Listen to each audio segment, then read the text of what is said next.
This channel does not promote any violent, harmful, or illegal activities. All content provided by this channel is meant for an educational purpose only. Vote যুদ্ধের পঞ্চম দফা। হ্যাঁ, vote তো নয়, যেন দক্ষ যজ্ঞ বেঁধে গিয়েছে। পঞ্চম দফার ভোটেও এমনই পরিস্থিতির সাক্ষী বাংলা। সকাল থেকে শুরু হয়েছে দিনভর বিক্ষিপ্ত অশান্তির ছবি দেখতে পাওয়া যাচ্ছে চারিদিকে।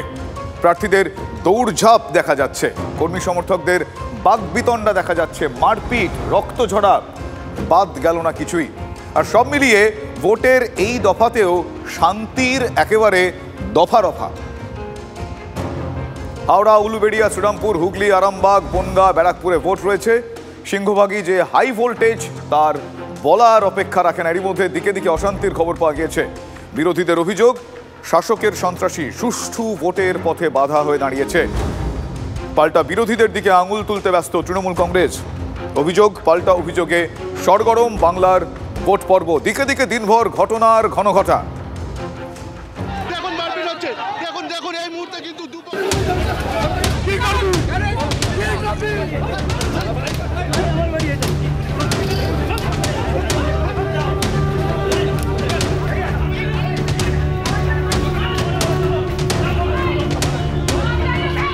ধনেখালিতে লকেটে চোর চোর স্লোগানের পাল্টা অসীমার ডাকাত স্লোগান।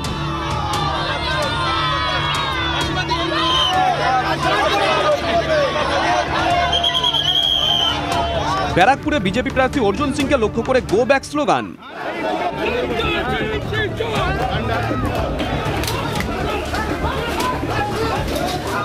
টিটাগড়ে দেখানো হলো কালো পতাকা। আমি যাবো না দেখে ওদের ভয়ে আমি চলে যাবো না কি?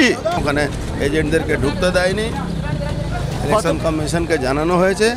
ভাঙচুর করা হলো বিজেপি নেতা কৌস্তব বাগচির গাড়ি। পাঁচলায় সিপিআইএম প্রার্থীকে ঘিরে জয় বাংলা স্লোগান তুলল তৃণমূল।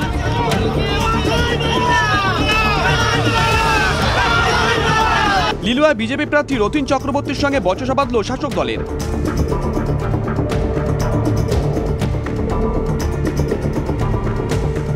লিলুয়ায় বুথের সামনে গুলি বোমাবাজির অভিযোগ উঠল।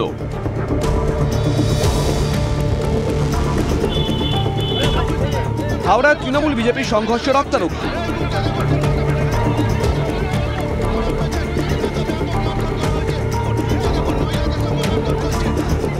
স্বরূপনগরে ভোট দিতে গিয়ে মার খেলেন বিজেপি কর্মীরা।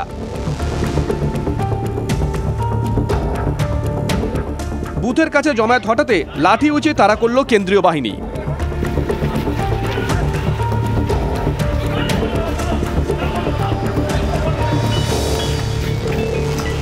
বাংলায় লোকসভার প্রথম 3 দফা কার্যত নির্বিঘ্নে মিটলেও চতুর্থ দফা থেকে শুরু হয়েছিল অশান্তি। পঞ্চম দফায় উত্তাপ আরও বাড়ল। শ্রীরামপুর থেকে হুগলি, বনগাঁ থেকে ব্যারাকপুর, স্লোগান যুদ্ধ, সংঘর্ষ, রক্তপাত থেকে গাড়ি ভাঙচুর, কিছুই বাদ গেল না। রবিবার রাতে বিজেপির বুথ সভাপতির ভাইপোকে মারধরের অভিযোগে তেতে ওঠে উলবেড়িয়ার আমতা। সোমবার দুপুরে উলবেড়িয়ার ঘোড়াদহ প্রাইমারি স্কুল বুথে কংগ্রেসের এজেন্টকে মারধরের অভিযোগ উঠল। উলুবেড়িয়ার লোকসভা কেন্দ্রে যিনি কংগ্রেস প্রার্থী, তাকে কার্যত হেনস্থা করা হয়েছে, তার এজেন্টকে মারধর করে দেওয়া হয়েছে বলে অভিযোগ। এজেন্ট বার করে দিয়েছিল, আমি এজেন্টকে ঢুকালাম, আবার এজেন্টকে মারধরে বার করছে এই তৃণমূলের কিছু লোক।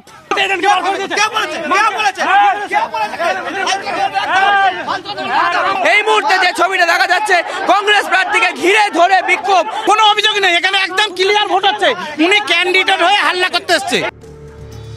উলুবেড়িয়ার পাশের কেন্দ্র হাওড়া লিলুয়াতে বুথের সামনে গুলি বোমাবাজির অভিযোগ ওঠে। খবর পেয়ে অ্যাকশনে নামে কেন্দ্রীয় বাহিনী। হাওড়ার উনসানিতে তৃণমূল বিজেপি সংঘর্ষে রক্তারক্তি। পুলিশ কেন্দ্রীয় বাহিনীর সামনেই সংঘর্ষে জড়ায় দুপক্ষ।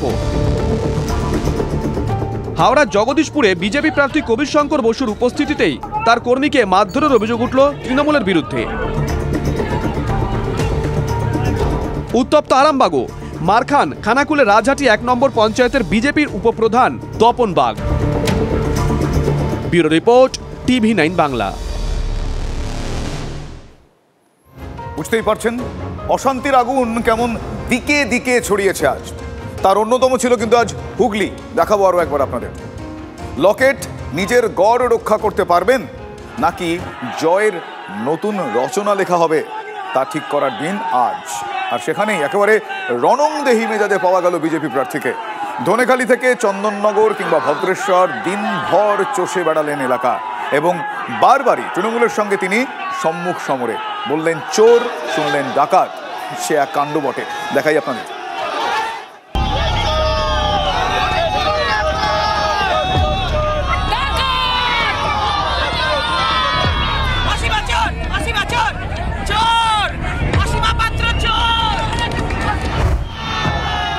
সকাল থেকেই রণংদেহী হুগলির বিজেপি প্রার্থী লকেট চট্টোপাধ্যায়। ধনেখালির বাসুদেবপুর মৈদিপুরে সম্মুখ সমরে লকেট ও এলাকার তৃণমূল বিধায়ক অসীমা পাত্র। লকেটকে ঘিরে তৃণমূল কর্মীদের বিক্ষোভ, ঘটনাস্থলে হাজির তৃণমূল বিধায়ক অসীমা পাত্র। চোর ডাকাত স্লোগানে তপ্ত হয়ে ওঠে এলাকা।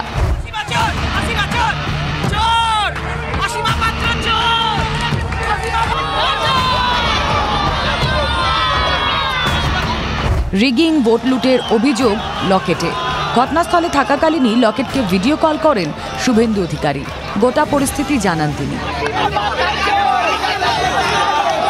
সব রিগিং করছিল, আমি এসেছি। যাই করুক না কেন, করবোই তো। ভোট লুট হলে তো অশান্তি কি করবো? শান্তি রাখবো? শান্তির জল দেবো নাকি? চোর! অসীমা পাত্র চোর! পাল্টা এলাকায় এসে অশান্তি পাকানোর অভিযোগ ধনেখালির বিধায়ক অসীমা পাত্র। কেন ভাঙচুর করবে? 5 বছর পর এসে কেন ভাঙচুর করবে আমার বুথকে? এমন পরিস্থিতি অসীমাদি কেন হলো? কেন কি কেন হলো এই পরিস্থিতি? লোকের চ্যানেল আপনারা নিশ্চয় দেখেছেন, এটা আমার বাড়ি, আমার বাড়ির পাশে এসে উনি নাটক করছে। 2019 সালের যখন লোকসভা নির্বাচন হয়েছিল আর সেই সময় এখানে এসে ইভিএম ভাঙচুরের অভিযোগ উঠেছিল তৎকালীন বিজেপি প্রার্থী, বর্তমানেও বিজেপি প্রার্থী লকেটের বিরুদ্ধে, এবং সেই কারণেই আজকে লকেট চট্টোপাধ্যায় বিজেপি প্রার্থী এই এলাকায় পৌঁছানোর পরই কিন্তু তৃণমূল কংগ্রেসের তরফ থেকে গো ব্যাক স্লোগান তোলা হয়। ফিরে দেখ, আমাদের সকাল থেকে ভোট হচ্ছিল ভালোভাবে, উনি দেখে হচ্ছেন প্রত্যেকটা বুথে এজেন্ট আছে, বিরোধী এজেন্ট আছে, তারপরে উনি এখানে এসে কি করছে আপনারা বলুন? আমরা বলবো শান্ত পরিবেশকে অশান্তি করার জন্য সকাল থেকে ময়দানে লকেট তৃণমূল কংগ্রেসকে অল আউট অ্যাটাকের মুড নিয়েই বেরিয়েছিলেন। বুথে বুথে ঘোরেন তিনি। ভুয়ো এজেন্টের অভিযোগে ধনেখালির 10খরা বালিকা উচ্চ বিদ্যালয় থেকে এক ব্যক্তিকে পত্রপাঠ বের করে দেন লকেট।